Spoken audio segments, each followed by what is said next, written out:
Yeah, so bringing it back to, knowing God is about knowing people. Even when it comes to theologians, it's not about what they wrote, but who they were. Because the thing that I've learned most about Thomas Aquinas is his love for the Eucharist. Wow. Through stories about how he acted around the Eucharist. And that's helped me in my journey in Mass and praising in front of the Eucharist. And one of the stories is he wrote this whole thing about the Eucharist. I can't remember what it's called, but he wrote this whole document on it, and he took him forever. And when he finished it, he laid it before the altar, and he said, "Is this good enough, Lord?"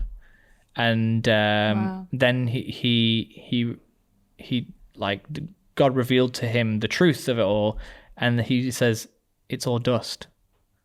It's like, and that's some of the finest work ever written on the Eucharist, and basically it's crap. Yeah. In reality and so it's good to know, but if you don't know it, if you don't know the words that were written, you don't know the theological terminology and all that, it doesn't matter.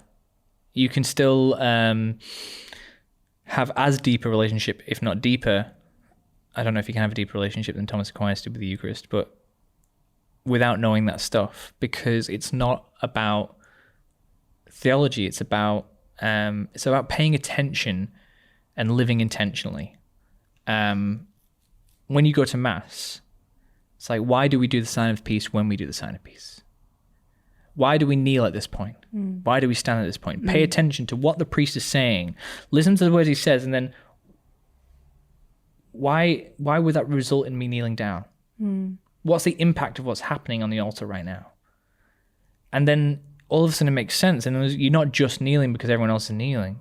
You're kneeling because Jesus is present on the altar. You're not just doing the sign of peace because this is the point where we get to hug the people next to us. You're doing it because you've just received from God peace. And now the natural reaction from receiving peace is to give it away. Peace. Well, I guess it makes sense, right? I think as you're talking, I'm like, well, you're saying it doesn't matter if you don't know the stuff and blah, blah, blah, blah, blah.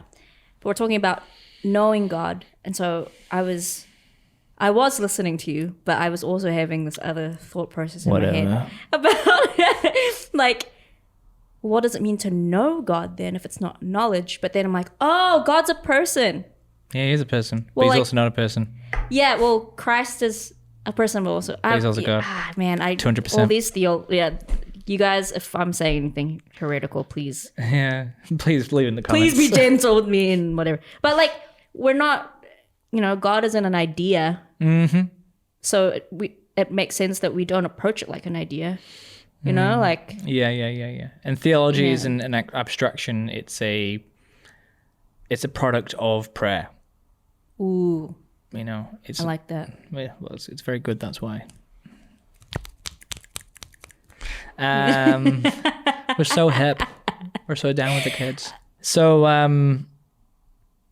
theology is both really cool and awesome, but it's completely necessary. Is that a hot take? I guess so. Well, no. Is it unnecessary if the whole point is to know God, and if it's the fruit of prayer? It's not unnecessary. Yeah, it's unnecessary. It's not bad, but it's if you don't know / can't read it, you can still get to heaven. And after all, isn't that what we're trying to do? It might help you know God, Shoot. but it also might stop you from knowing God. Ooh. Now let us know what you think. I'm not sure.